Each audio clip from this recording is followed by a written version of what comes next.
Hi, everybody. Jack O'Malley with the last update of the year. I'll be back in January, but I know everybody's going to be preoccupied between Christmas and New Year's, and that's the way it should be. We need a break from all of this. I think everybody the last 2 years pretty fatigued, but we're still in this slog. So with that, a couple of things and then a few thoughts to wrap up this year, 2021. The Michigan Hospital Association has come out with some statistics that as of today, 83% of inpatient beds across the state are occupied. 83%. 3,700 hospitalized adults with COVID. 55 of them are pediatric confirmed cases. 909 patients are in the ICU. And on Tuesday, 2,517 people visited emergency rooms with concerns of COVID. Some other statistics from the first of the year to December 15th. All right, so basically the entire year. 85.1% of the cases are people that were unvaccinated.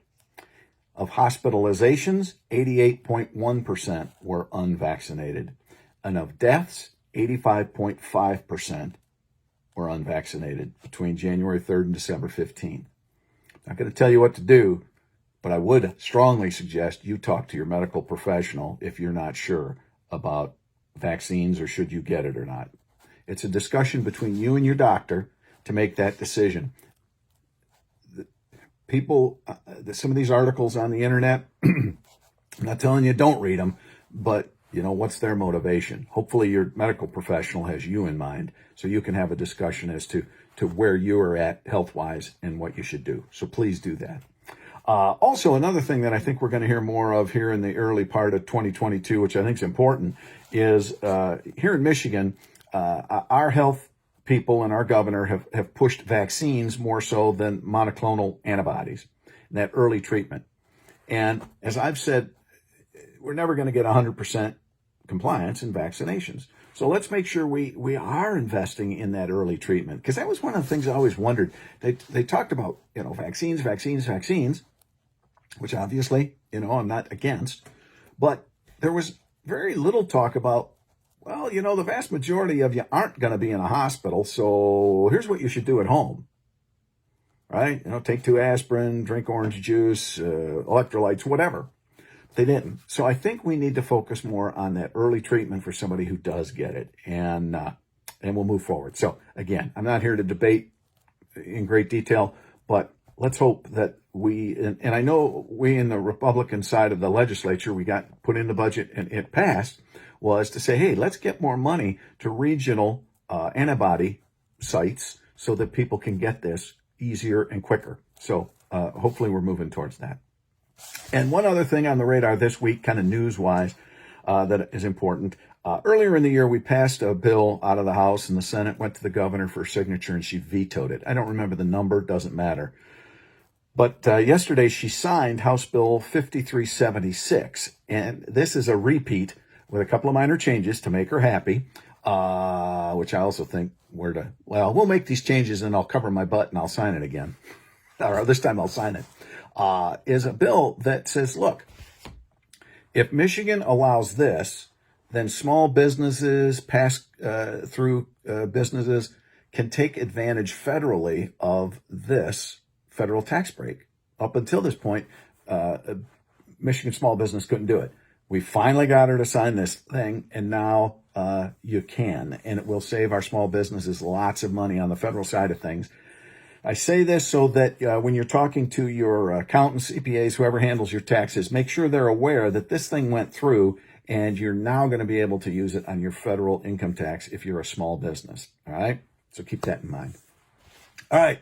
As I speak, I look out my window and I see snow falling on this eve of Christmas Eve.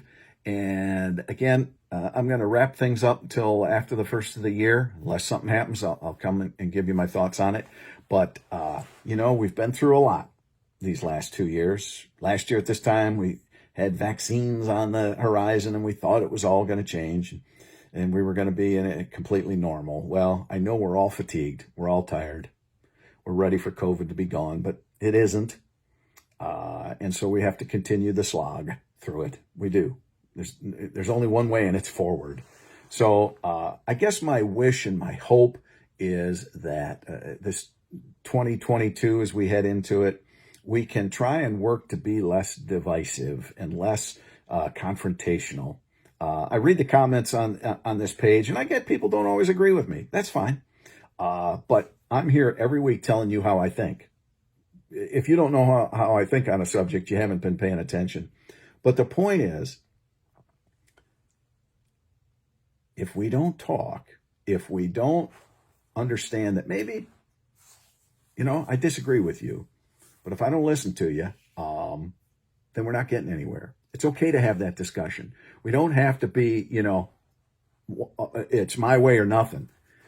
It's not how it works, and especially in the legislature. Remember, a few weeks back, I talked about 56, 20, and 1. It takes 56 representatives, 20 senators, and 1 governor.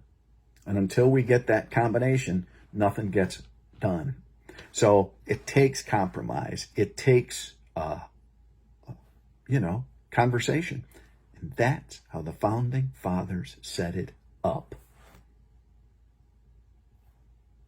Compromise, discussion.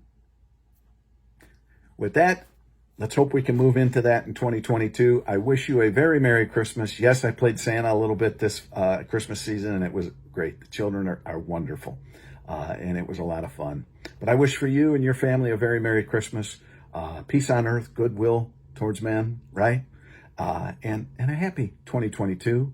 Let's hope that this is the year that we can finally shake off the COVID and get back to normal. And some of these tensions and some of this anger will subside. It's an election year heading up our way, so that might not happen exactly.